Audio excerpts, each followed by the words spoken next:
कलयुगी मनुष्यों का कल्याण क्यों नहीं होता है? यदि ये चार दोष न रहें तो कल्याण के लिए कलयुग से श्रेष्ठ कोई दूसरा युग ही नहीं है। श्रीमन महाप्रभु जी ने तो घोषणा कर दी, हरेर नाम हरेर नाम हरेर नाम केवलम कलौ नास्त्येव नास्त्येव नास्त्येव गतिरन्यथा। हरिनाम को छोड़कर कलयुग में कोई दूसरी गति नहीं है, नहीं है, नहीं है। त्रिवाचा पूर्वक का। फिर कल्याण क्यों नहीं होता है? उसका कारण है चार दोष। पहला दोष है मंदा, सुमंदमतयो मंदभाग्या युपद्रुता। पहला दोष है मंदा। कलयुगी मनुष्य आलसी है। मंदा का अर्थ है अलसाह, आलसी है। किस चीज में आलसी है? भोजन में बिल्कुल आलसी नहीं है। ज्यादा खा लिया, गले में जलन पड़ रही है, फिर भी कोई बढ़िया माल आ जाए सामने खाने के लिए तो कहेंगे क्या करें, खाने की इच्छा तो नहीं थी, पर ये प्रेमी मान ही नहीं रहे हैं। परान्नम दुर्लभम लोके, परान्नम दुर्लभम लोके शरीरम तो पुनः पुनः। परान्न दुर्लभ है, शरीर का क्या है? शरीर तो बार बार मिलने वाला है। श्री सीताराम जी महाराज की जय।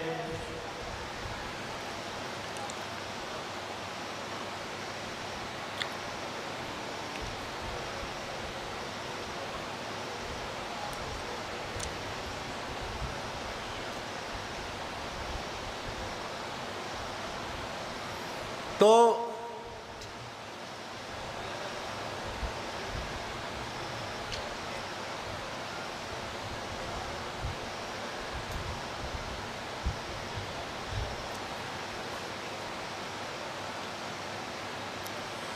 प्रपंच करने में आलस्य नहीं है।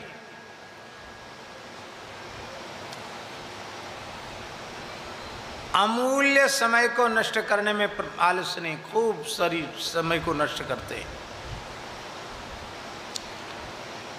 पर सत्संग में प्रमाद है, साधन में प्रमाद है, भजन में प्रमाद है। और ऐसे लोगों के संबंध में श्री दोहावली में गोस्वामी जी ने कहा,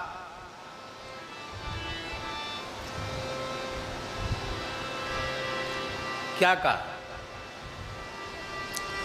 राम भजन में आलसी, भोजन में होशियार, तुलसी ऐसे जीव को बार बार धिक्कार। भजन में आलसी हैं, भोजन में होशियार हैं, ऐसे जीव को धिक्कार है।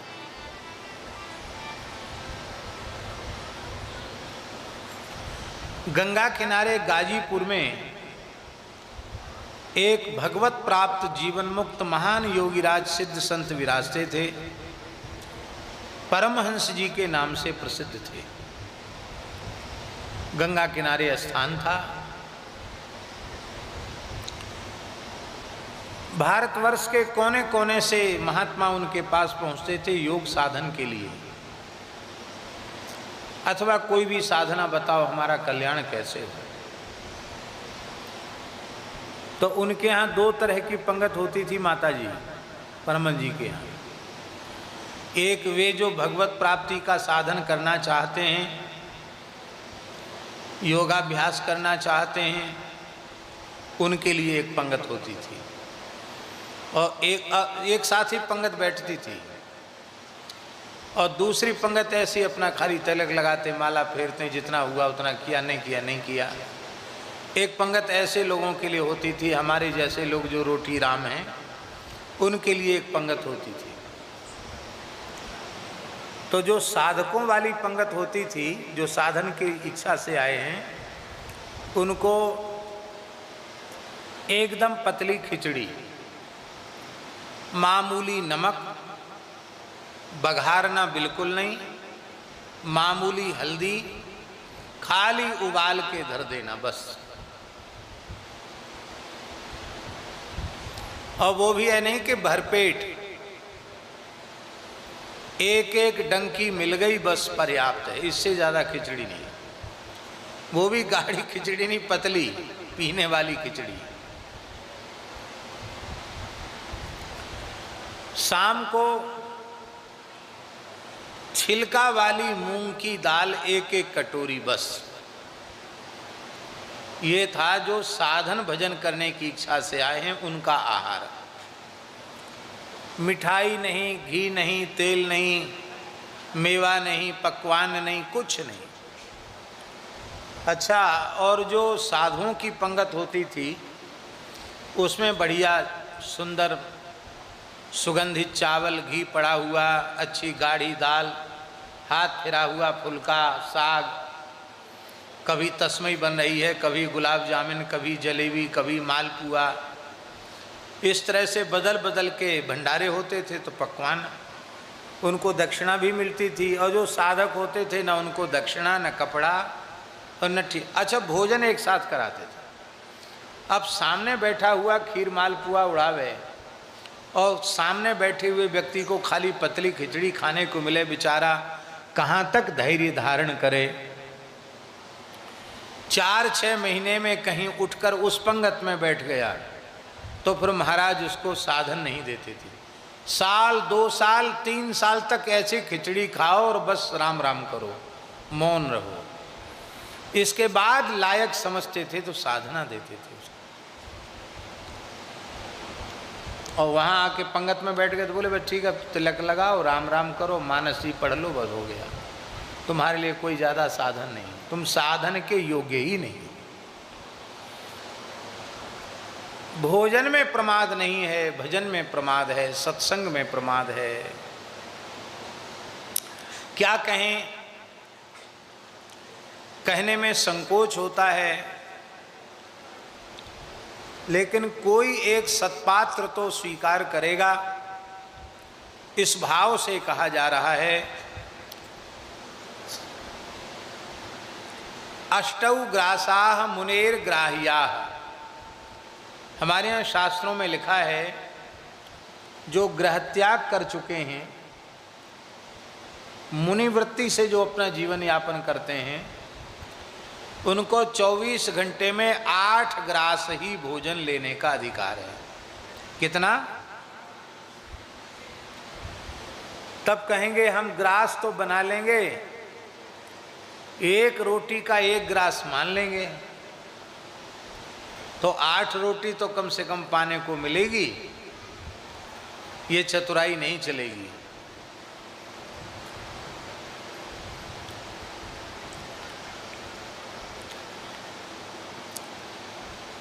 ग्रास का प्रमाण, आंवला देखा है ना, आंवला का फल, आमल का प्रमाणम, आंवले का फल जितना बड़ा होता है उतना प्रमाण से ग्रास। तो 8 ग्रास भोजन वह साधकों के लिए स्मृतियों में कहा गया।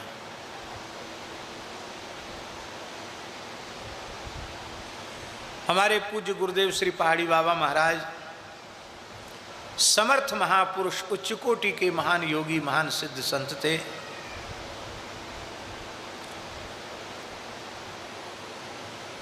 कोई उनके पास आता था, महाराज कोई साधन बता दीजिए, तो पहले तो खूब फटकारते थे उसको। यदि पेट मोटा हुआ तो, तगड़ा शरीर है तो खूब फटकारते थे पहले। इतना पेट लादे हुए डोल रहा है जैसे अभी बच्चा होने वाला है। वो साधन करेगा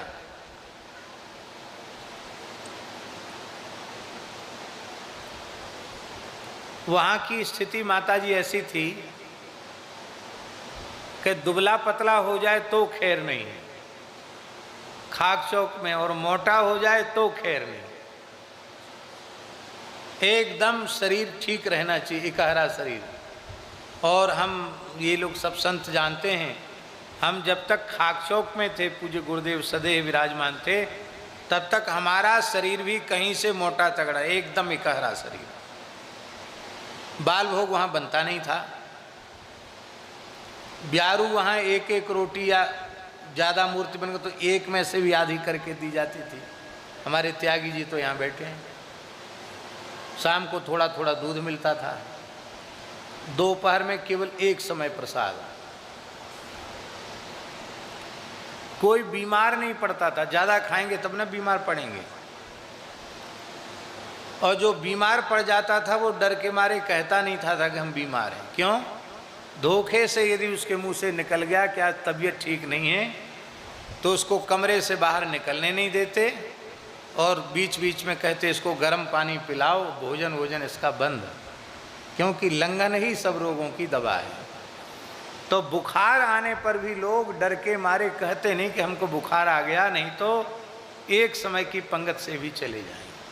पहले तो बीमारी बहुत कम पड़ते थे, और स्वयं पूज्य महाराज जी मध्याह्न में 1-1.5 छटाक साग लेते थे, और शाम को 1.5 पाव दूध लेते थे।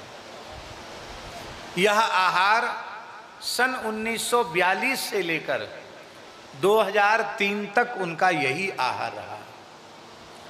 लगभग 130 वर्ष की आयु तक वे विराजमान रहे।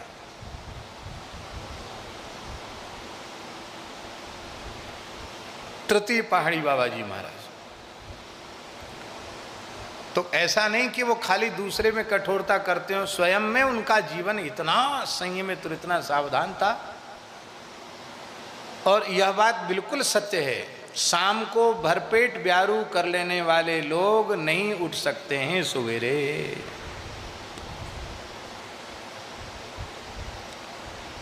भरपेट खा के तो सोएगा, सवेरे भी उठ जाएगा मान लो जल्दी तो भी बैठ के सोएगा, अन्न की गर्मी नहीं रहेगी तो नहीं सोएगा।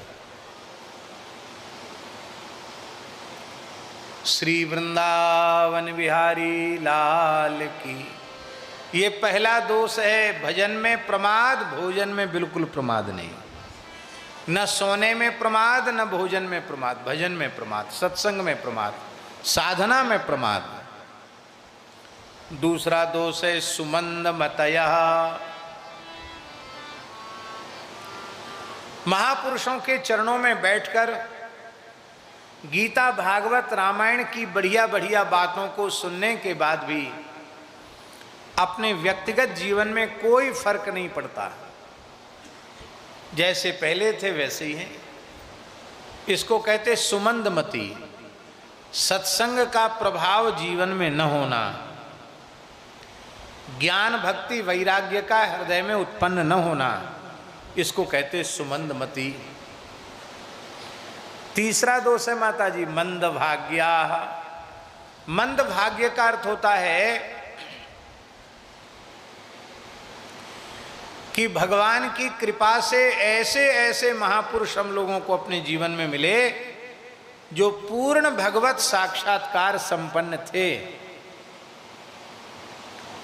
ऐसे समर्थ पुरुष के अपने संकल्प से जो चाहें वो दे दें, ऐसे समर्थ महापुरुष भगवत कृपा से हम लोगों को अपने जीवन में मिले।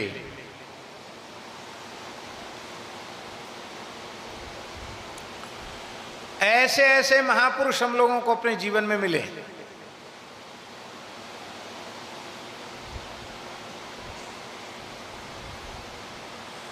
और मिले ही नहीं, नंद के लाला की जय।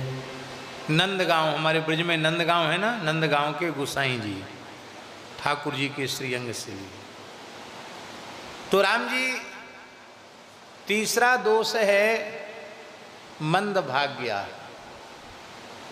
भगवत प्राप्त महापुरुषों का संग प्राप्त करने के बाद भी हमारे ऊपर उसका कोई प्रभाव नहीं। क्या लाभ लिया उन महापुरुषों की सन्निधि का? हमने कोई लाभ नहीं लिया। भोजन, कपड़ा और प्रतिष्ठा के अलावा कोई लाभ नहीं लिया। इसको कहते मंद भाग्य। ऐसे महापुरुषों का संग पाकर भी जीवन में सुधार नहीं आया।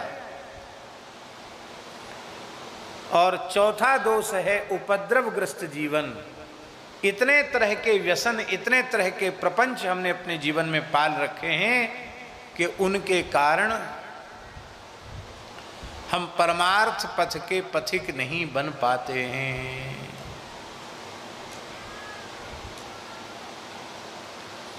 बड़ा कठिन है। इन 4 प्रकार के दोषों में प्रधान दोष है पहला, साधन भजन में प्रमाद। ये पहला दोष यदि हमारे जीवन में न रहे तो मंदमति वाला दूसरा दोष नहीं रहेगा, मंदभाग्य वाला तीसरा दोष नहीं रहेगा, और फिर जीवन में किसी प्रकार का कोई उपद्रव नहीं रह जाएगा, प्रपंच व्यसन नहीं रह जाएगा, चौथा दोष भी हमारे जीवन में नहीं रहेगा। इसलिए पहला दोष अपने जीवन में नहीं रहने देना चाहिए। इसलिए महापुरुषों ने कहा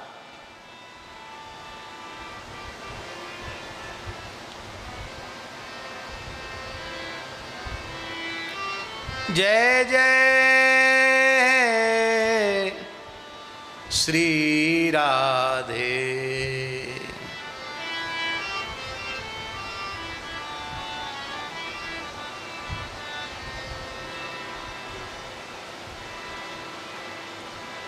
बहुत सुंदर भाव है। श्री स्वामी अग्रदेवाचार्य जी महाराज का भाव,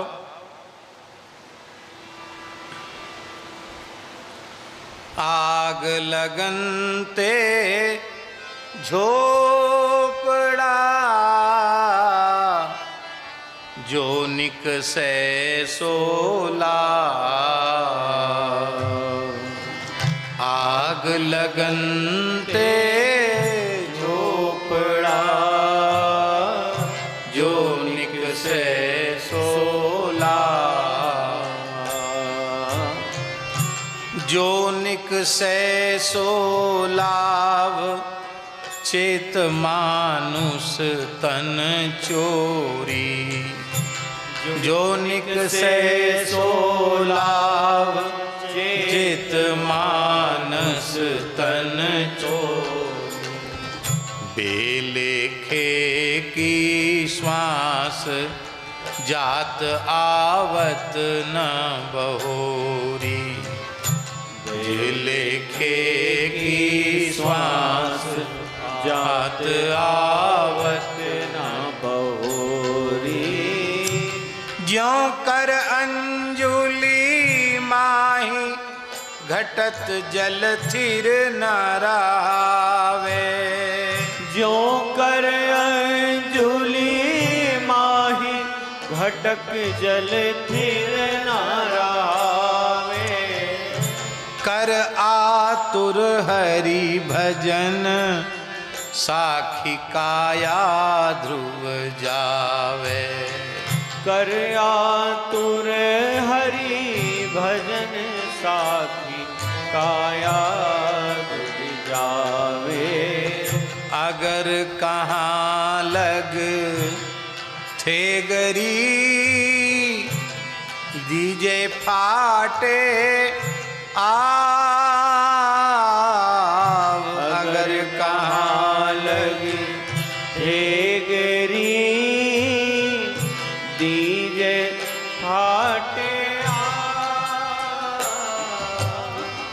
आग लगनता झोपड़ा जो निकसे सोला,